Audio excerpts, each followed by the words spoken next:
Takže už mám posudání a 3, 2, 1. Hej, vítám vás u toho videa a to video bude vlog ze sundání rovnátek.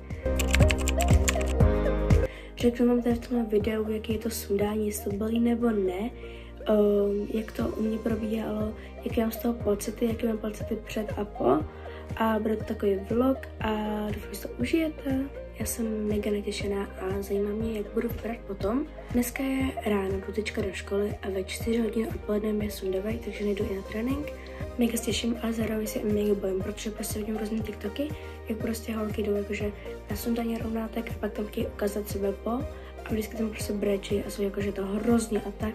A si připadají jako králík a takhle, jo, takže jakože bojím se actually fakt dost, protože mě se ta rovnátka actually i líbí a přijde mi prostě hezký a už ke mně prostě sedí a nechci si je prostě sundovat, jako nevadilo mi mít třeba další půl rok, jo, ale zase já už chci mít dole na jednu stranu.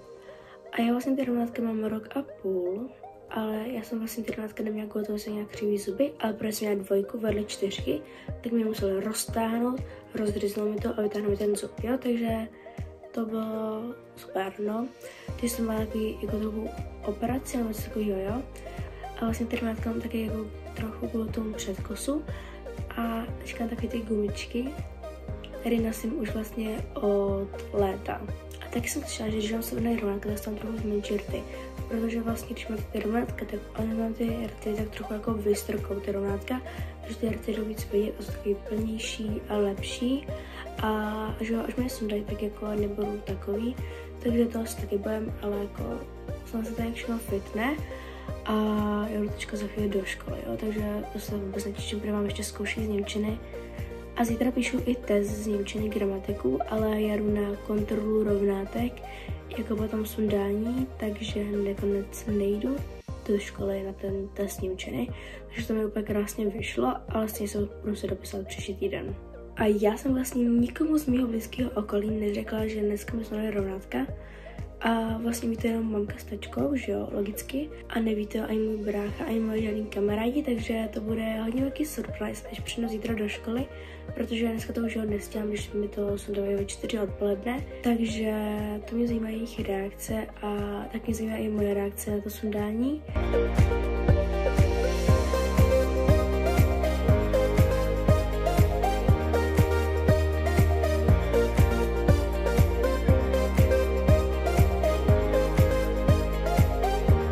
Takže já už na to sundání rovnátek a jsem mega jakože natěšená a zároveň se šíleně bojím.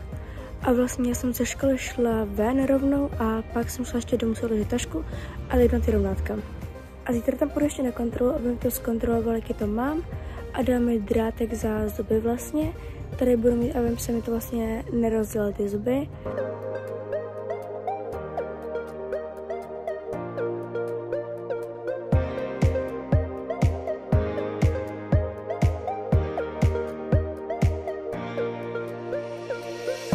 OK, takže už mám posudání a 3, 2, 1. Jakože wow, jako nečekala jsem takový a je to, jakože líbí se mi to, jo. Jakože je to šílený zvyk, ale jsem ráda, že takhle mám. Čekala jsem, že to dopadne o dost hůř a teďka vám řeknu vlastně moje první pocity a to jsou takový, že to je prostě mega, jo, jsem prostě ráda a těším se na reakci ráně všech ostatních, protože nikdo o tom neví, že mi sundali, takže to bude zajímavý, až přijdu zítra do školy a zítra do školy vlastně jenom na 3 hodiny, protože pak jdu si vyzvednout takový jako rovnátka průhledný, který budu nosit 6 týdnů a budu nosit skoro jakože furt, kromě jezení, takže teďka budu 6 týdnů nosit průhledný rovnátka a teďka mám ještě za zubama takový drátek, jakože za vrchníma a dolníma mám drátek. A probíhalo to tak vlastně, že většinu času mi vlastně dělali ty drátky s těma zubama. Pak mi sundali ty zámečky, což bylo úplně v pohodě, jenom to trošku bylo nepříjemný, ale v pohodě se to dalo. A pak mi vlastně sundali ještě takovou hmotu, kterou jsem měla za 7 na těma posledníma zubama, tak jsem měla nahoře takovou hmotu, protože když jsem zkousla, tak aby mi to nějak jako vyrovnalo se a drželo to. Takže jsem se vlastně bála úplně zbytečně, i když jako někdy mi ty rovnátka budou chybět, ale jako je to všechno strašně příjemný, třeba jenom si projet po těch zubech je prostě strašně moc příjemný anebo se mi prostě líp mluví, líp se mi usmívá, protože jsem na ty rovnátka, tak já jsem se, jakože ne, že nebyla usmívat, ale bránil mi to tam dost a prostě to bylo jako a jsem ráda, že mám vlastně do ty rovnátka a prostě je to super, takže to je mega a prostě yeah! Takže už dneska nebudu nic točit, dneska se budu ještě učit jenom, takže to už není nic moc zajímavého a zítra zase budu dál točit tu kontrolu, takže čau pro dnešek.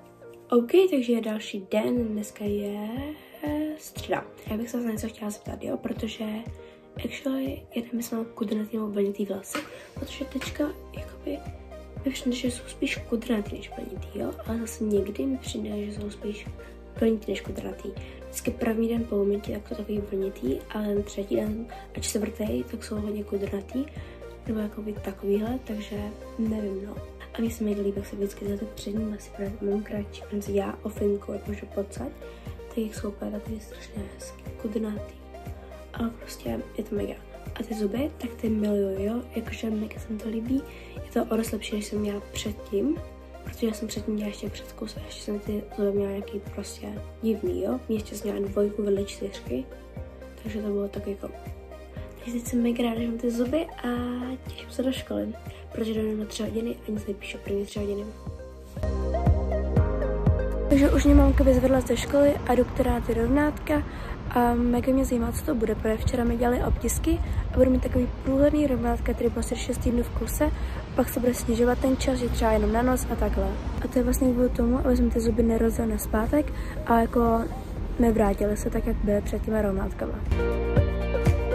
Takže jsem doma z kontroly rovnátek a mám tyhle průhledné rovnátka a je to hrozný, jo, jako nejde to tolik vidět, ale šešlám úplně hrozně, je to fakt hrozný a už je chce dolů a takhle budu 6 týdnů, jakože hej, jako fakt ne, díky.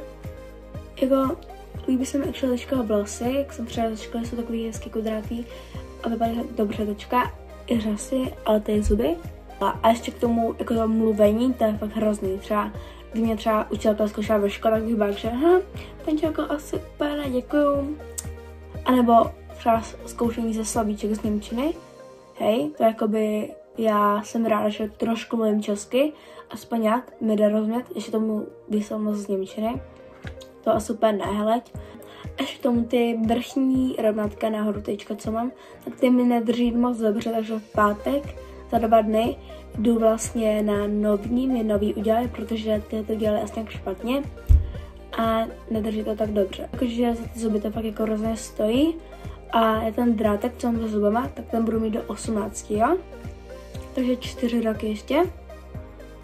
Já teďka vlastně jdu jen nějaký do školy, tam budu stříhat video, pak jdu ještě na doučování z češtiny a matiky, někam na Šeberov, někde prostě daleko, takže tak no. Ještě k tomu s těma rovnátkama nemůžu moc jíst, musím vždycky sundat, najít se, vyčistit si zuby, zase je nadat. Já už teda na to doučování, jak to jsem si uvědomila, než tam vůbec nebudu moc mluvit, protože mluvím tak jako úplně šilně hrozně. Šušlám jak něco, to je hrozný, jo, fakt jako hrozný. Ale to druhý, já ještě nebudu moc vlastně mít výkačky. Když ty rovnátka mám 2, 4, 7, tak jako kde si stihnu dáš výkačky, když s těma rovnátkama nemůžu. Tak já jdu na to doučování a pak mám tam update, jak je to s těma bylo s těma rovnátkama, protože to bude fakt hrozný, jo. Tak zatím čau! Tak já už jdu domů z doučování a musím říct, že ty rovnátka jsou fakt jako, tyhle ty jsou hrozný. Prostě mám úplně tendenci si je sundat a je to strašně nepříjemné v té puse mít. Takže jakoby tyhle rovnátka se mě nefiluju a reálně chci je už jako sundat, jo? Tak jako už ty normální zuby, děkuju. Už jsem konečně doma, teď jsem si sundala ty rovnátka a to je hrozný. Mě z toho tak bolí pusa, fakt, jakože to je hrozná bolest. Pokud se někdo měl rovnátka na noc, na spaní, tak to je úplně to samý skoro, akorát to nosíte celý den, jo, celý den. Já jsem si vždycky pamatovala, že jsem se těšila na stávání, protože jsem se těšila, že to sundám konečně a teďka to se nemůžu nikdy sundat, kromě jídla. Mě se to teďka momentálně bolí celá pusa, celý zuby, všechno mě bolí, takže jsem se na tom doučování ani nemohla skoro pořádně soustředit, jo, takže to fakt nebylo úplně super. A že protože mě bolí zuby, tak nemůžu moc kousat, tak mám ten proteinový drink, jsem si udělala. je to karamelová příchuť, jo. Já jsem to vlastně ani nikdy neměla, takže takový taste test. Mňam. Hej, to je fakt dobrý. Já se ještě víc prošejpuju, protože tam mám takový kousky. Tam toho. A víte co, v pátek jdu zase na ty rovnátka, takže odcházím zase dřív ze školy. Dneska jsem odcházela dřív ze školy a pak taky budu odcházet dřív ze školy. OK, takže jsem byla v pátek na ty prohlídce ty rovnátka znovu, protože mě vlastně udělala špatně ty horní, tak nakonec zjistila, že mi nechají ty původní, že si sedly líp a ty horní, co mi udělali nově, tak to mám teďka na hraní, tak jsem vlastně šla úplně zbytečně. A už jakože si myslím mluví líp, už mluvím líp, ale furt to není úplně ono, jo, furt jako to jde slyšet, ale že nám to ani týden ty rovnátka, takže to časem půjde. Takže tak, no, že tohle už je konec videa, doufám, že se vám tohle video líbilo, pokud do toho mi dejte like a nezapomeňte mě sledovat a budu strašně ráda, když mě budete sledovat i na Instagramu, kde se jmenuji jako Sofie.Murčová a bye!